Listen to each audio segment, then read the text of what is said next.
Hi YouTube, welcome back to my channel, Madam Winnell. So in this video, I'll be talking about the common myths about getting into med school. So let's get right into it. The first myth is that you have to major in biology, and that is not the truth.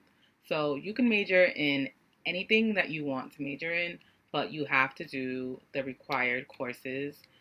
There are about 9 courses that you have to do to get into med school. So you can major in psychology, history, language studies, African American studies, or whatever it is. And I highly encourage that because one, you'll be able to do something that you're really passionate about, and two, some of those classes may be a little easier than the science classes, so it can give you a little boost in your GPA. So I definitely recommend doing that. The second myth is that you have to do research to get into med school, and you do not have to do research. If you do research, that's fine, but if you don't do research, you can still get into med school. A lot of pre-meds think that doing a whole bunch of research or trying to find a research thing is gonna like help them get in. And honestly, I feel like it's more about quality over quantity.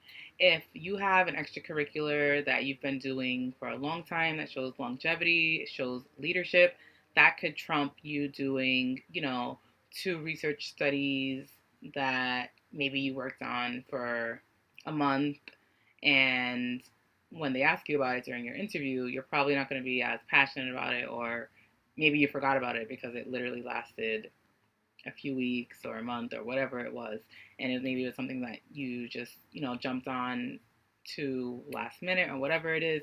But whatever you're doing, make sure that your research is something that you're actually passionate about and something that you can talk about with a lot of enthusiasm at your interview, because uh, the admissions counselors and advisors, they can see that you weren't that passionate about it. So don't just focus on getting that on your getting that on your application as much as doing things that you honestly love to do and things that will paint you in a very great light that shows that you're a leader and that you are committed to patients and stuff like that.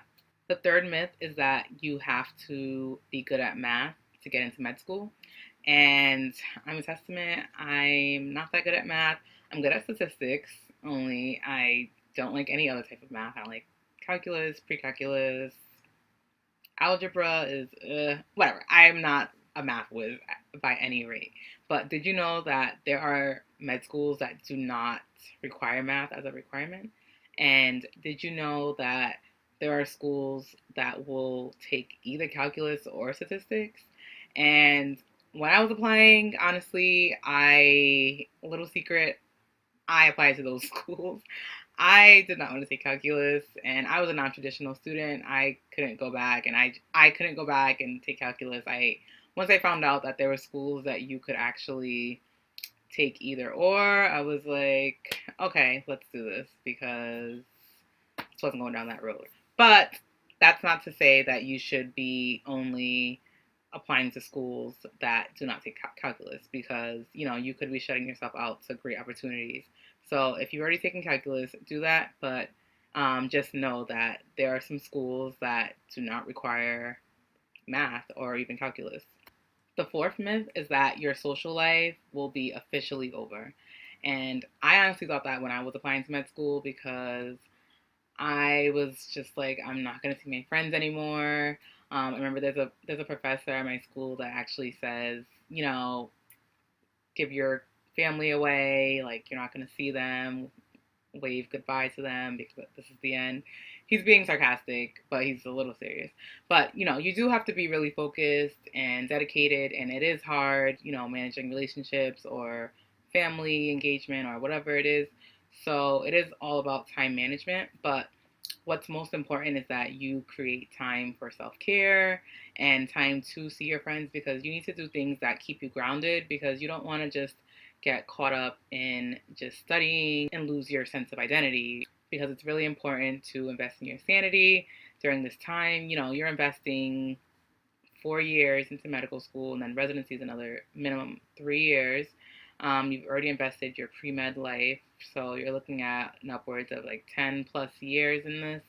So you need to treat yourself. You need to find ways for fun, pencil it in, and engage in intense time management so that you can study smarter and not harder. The fifth myth is that you only have to pass in medical school, and that's not the case.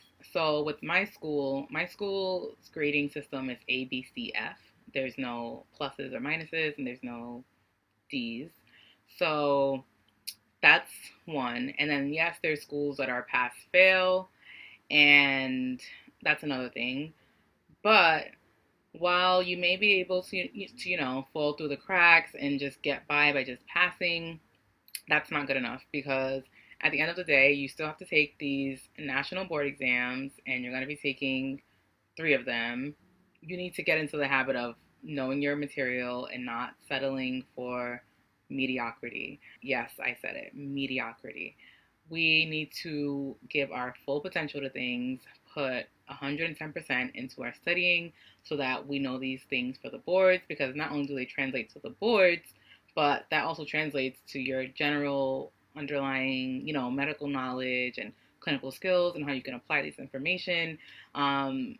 This is the time that you're supposed to be learning and absorbing as much as you can, because, you want to bring this wealth of knowledge to your patients. So try your best not to slack off. Mediocrity is not to be tolerated in med school.